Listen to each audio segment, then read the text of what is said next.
Hello my wonderful viewers, welcome to my platform. This is Linda's TV show. If it is your first time of coming across this channel and you like what you see after watching, please subscribe, put on your notification bell, set it to all notification. In that way you'll be able to get notified each time I upload a new video, even those without notification.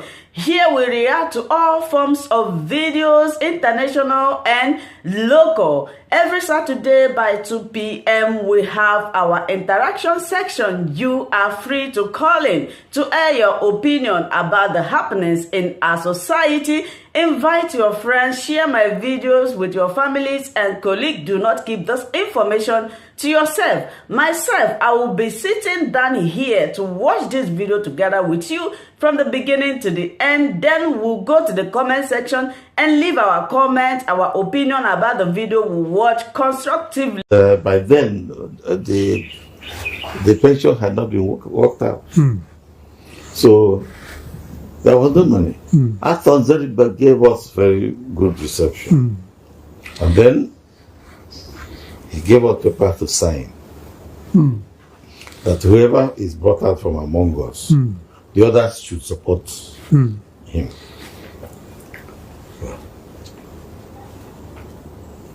We went to our bedrooms, slept, woke up in the morning, then they asked for the signed documents. Everybody else signed, except me. You didn't say? I didn't sign. Why? I thought that was a very reasonable idea. But I chose to come out for governorship. I didn't want that president to choose for me. I had chosen to come out, and I've come out. And so you didn't accept Arthur Nzeribe as a godfather? No. Yeah. No. And then, do you know what he said to the people? No. He said, Dr. Zife will be governor over my dead body. And he drank his whiskey.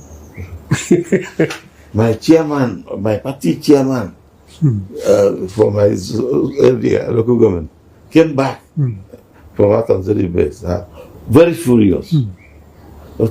You spoiled everything. Because you didn't sign that paper. Yes. Let's go back to him and beg him. Let's go back to him. I looked at him and I said, don't worry. I'm not going back to beg him. God knows what he wants to use me for. So he kept quiet. I came to Lagos and met Arthur Nzeribe in a hotel compound. He said, Arthur, you said you will die. If I go. I said, okay. Do you want me to give you something? He said, okay, tea. We entered the hotel. Arthur gave him tea. He said, Arthur, you will not die, but I will be governor and unrest. And he will come to my lodge, governor's lodge, for lunch. He looked at me. He said, Dr. Zife, you know, everybody accepted that you were the most qualified. And our people want to go for you. But do you remember you are a Salvation Army member? Salvation Army is a tiny church in my village. He said, how many are you in the Salvation Army? Do you think you are going to compete with a Roman Catholic where you have thousands of people, or Anglican? Okay, I laughed. I said, Arthur, I understand you now. So when you became governor, which you eventually became, how did you cope with people like Arthur Nzeribe? Oh yeah, very well. Arthur Nzeribe was fantastic. He just died. He was fantastic.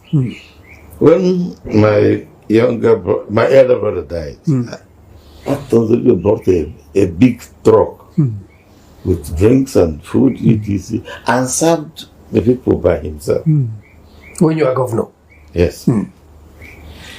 We were friends since then, after forever, until. Yeah. How will you compare your tenure to that of Mr. Peter Obi, who is now touted as one of the stars of Anambra. I worked for about only a year and a half? 1 year and some months. And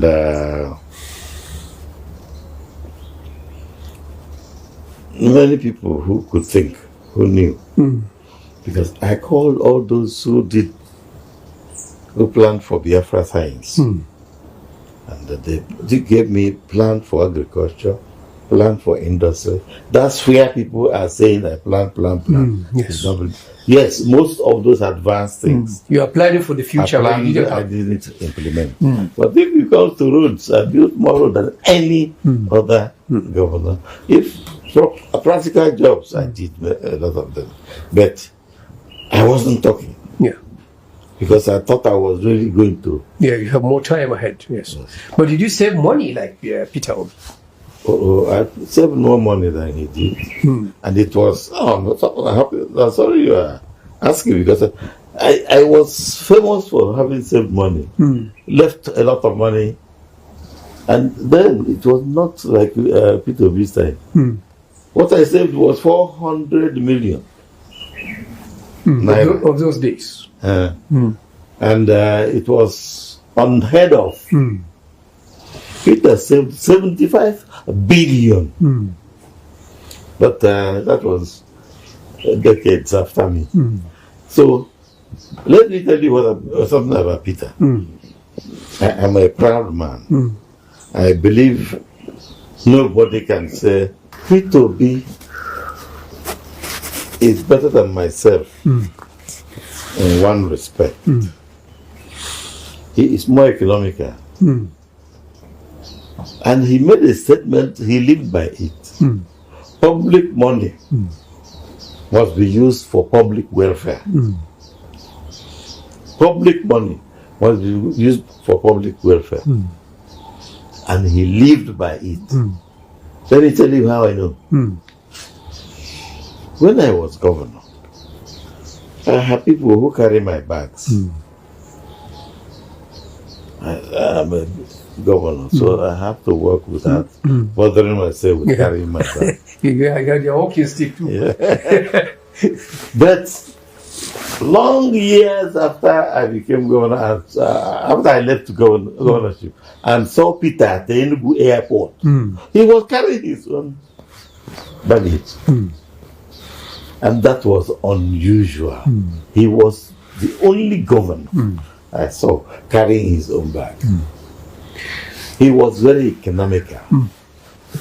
And he meant using public money for public welfare and not using it for his own personal welfare. It seems the whole hope for Igbo presidency is invested in Mr. Peter Obi. Am I right? Oh, the way I will answer you. If you ask me, God has taken over the events of Nigerian politics. After that big money affair, APC primary, PDP primary, and the highest bidders took everything. I think we are entering a new Nigeria, where men without conscience, who have been messing up God's great design for Nigeria, are being pushed aside. Peter is not for, Igbo, but Peter doesn't know whether you are Igbo or Fulani or Yoruba or whatever. What he knows is his principle, economic principle, development principle, how to lift Nigeria to answer what God wants it to answer, to be a superpower and raise the respect and dignity of all blacks on earth. That is what I see as God's purpose for Nigeria. And that's what I see Peter coming to do. He's not doing it for Igbo. You know, we don't want favors from government. We want fair playing ground. Look at your village. You see Igbo there. And they're doing well. Look at everywhere in Nigeria. You will see our people there. We have voted with our feet for one Nigeria. Peter is more favorable to Talakawas. He will banish Talakawa. He will banish Almajiri. He will make Fulani happy and loved in Nigeria. He will make Yoruba, all groups in Nigeria will be happy the way they will find a great country, Nigeria, transformed by Peter Obi. But sir, if you look at his antecedents, until only recently he was a PDP member, indeed the vice presidential candidate in PDP in 2019. So it doesn't look as if he is different from the politicians you have condemned, APC and PDP. Peter is totally different. You see, when you are in politics, you mix with everybody. But if you are now picked and you are on your own, you show whom you are. Peter is not like other politicians. He's better than myself. I've shown you how he was carrying his own bag when I will usually give it to somebody that was hired. So with Peter, it's a matter of God. I think God has taken over, and he will do what he planned for us, Nigerians, whether you are Igbo or Yoruba. I think a new Nigeria is manifesting. After all that dirty, enough is enough. That seems to be what they are telling us. Enough of deceit, enough of cheating, enough of corruption, enough of comprehensive corruption. God is taking over Nigeria. And the people who are pushing this image of a new Nigeria are unrepentant. The young ones, if you take your WhatsApp, look what the young ones are doing, what they are saying. They don't care about me. There's a lot on the social media, admittedly, but it seems still driven by this desire and ambition for Igbo presidency. No, as for that, let me start again. We, the Igbo, have voted with our feet for one Nigeria. Look at this compound. Of course, it is given to me by government, but I built this. There is no Ghana must go back. I will use to pack this to go back to my village. And that is the same thing anywhere you go in Nigeria. More than 65% of modern buildings belong to Igbo people. So,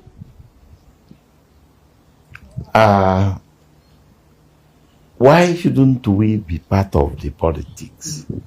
No Igbo man. Yes. No Igbo man wants to live where he is. We are brought up by a principle which says, where you live, you develop.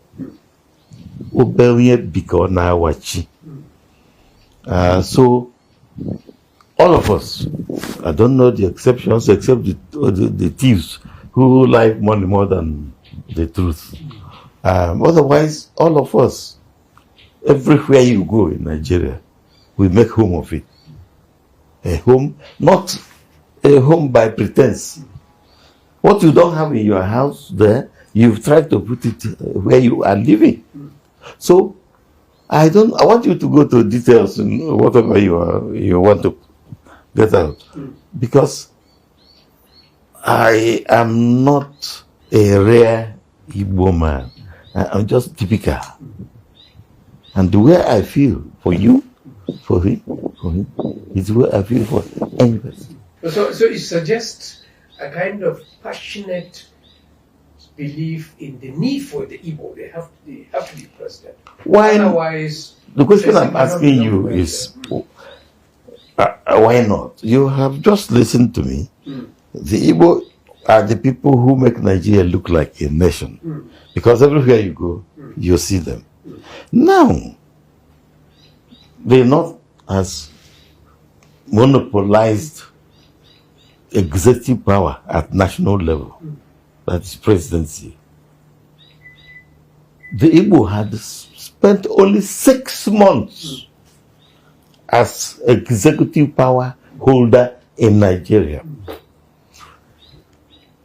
Yoruba, Obasanjo, 3 years as a military head, 8 years as Sibanjo, 8 years. We have only 6 months of Igbo headship of Nigeria. Are we slaves? Only slaves don't take. Yeah, but isn't this, in a democracy, isn't this achieved through negotiations, through voting? And you live in America. Look, so it's not given. It is not given, but you don't spite some group and say, you are not going to be president. If you say, you are not going to be president, the person you tell will try to be president. Of course. We think we deserve to not be slaves in the country of our birth, but to have equal right with everybody. If we are asking for president, because every other group, we are about the tripod. The tripod, if you go by that, you see, we have only 6 months. And remember how our man was removed from office. He was tied to a car, driven until he died. General Rossi. That is what we have seen here. And we want to be president, not only just to answer president. You know that if an Igbo man properly brought up becomes president of Nigeria, like Peter, the Americans will know we are coming. The British will know we are coming. Nigeria will have a place in the United Nations in managing world affairs, not allowing Russia to go and clean out Ukraine. No, this is a change is coming to Nigeria, and that change will be good for every Nigerian. Let me raise another issue very passionate to the Igbo. That's the issue of Nnamdi Kanu, the IPOB leader. The Southeast has become also a theater of conflict. Violence. Yes, violence. And it seems elders like you are saying, release Nnamdi Kanu and everything will be. Okay. It goes against logic. If this is the guy who inspires this violence. Okay, very good. Number one, Nnamdi Kanu inspired no confidence, no violence. This man, Nnamdi Kanu, inspired no violence. He is not a terrorist. He is asking for no special privilege. He is asking for Igbo man not to be slaves, not to be slave in Nigeria. That we have a right like all the other, not a special right. I've told you, the presidency, when he came to the south, he went to southwest and south. South is not a major tribe. But it got presidency before us. And we are saying, please, what I'm talking about is presidency. But Nnamdi Kanu made some contribution to Igbo course. The President Buhari seems to be making effort to push the Igbo out of Nigeria. The young men only reacted to what the president is doing. Our exclusion, our intimidation, all kinds of things being done against the Igbo. So, Nnamdi Kanu raised the issue. Why are we being treated this way? And he has done nothing illegal. He didn't carry arms. All that he did was ask questions. What of his followers? They seem to be carrying arms and literally. Well, I will go to that. Yes. Now, Nnamdi Kanu did not offend any law, did not break any law in Nigeria. Something happened. I'll be very honest. I'll be very honest.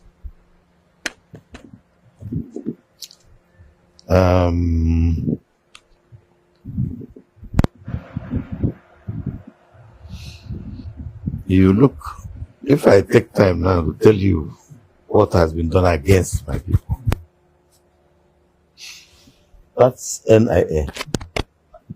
Just in front of NIA, Nigeria Intelligence Agency. Do you know that not one Igbo is in Nigerian Security Council? One third of the tripoid is not there. That has been raised many times. That no security chiefs among the Igbo. No. This is NIA, the National Security Council. No Igbo. Our boys are not getting jobs when they finish. They go into the secondary school with 300 and something average. And your people in Casina will go with the 4 average. And when they come out of the school, Yes. you get them employed. Our people will be languishing. Let me accept, sir, there are genuine Igbo grievances. What we're talking about is why should that be turned into violence? Especially against, let's say, the Hausa traders living in the southeast. Oh God, please. Thank you. It is important. It is important to explain that. Hausa, Fulani, Northerners who live in the east lived very peacefully with us.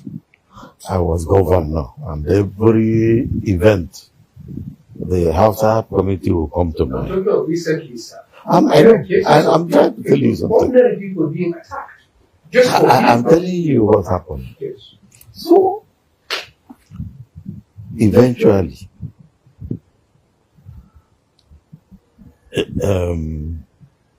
you are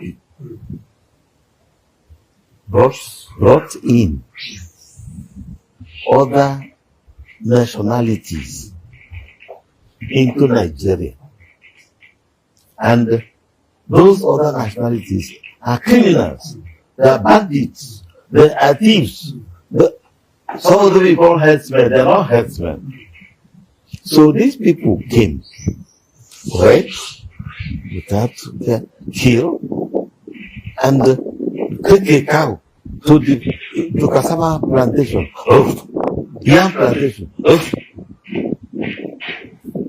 So let me tell you what is practical. The Fulani leaders from all the south east came here. One of the leaders started crying.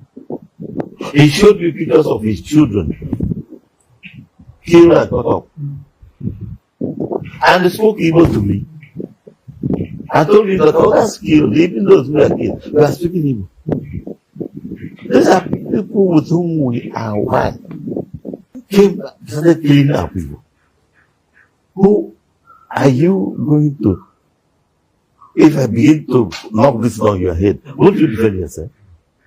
So it is self-defense. And now what is happening in the East is hunger-induced reaction. It is like what is happening to the North in banditry. What's happening to the East now is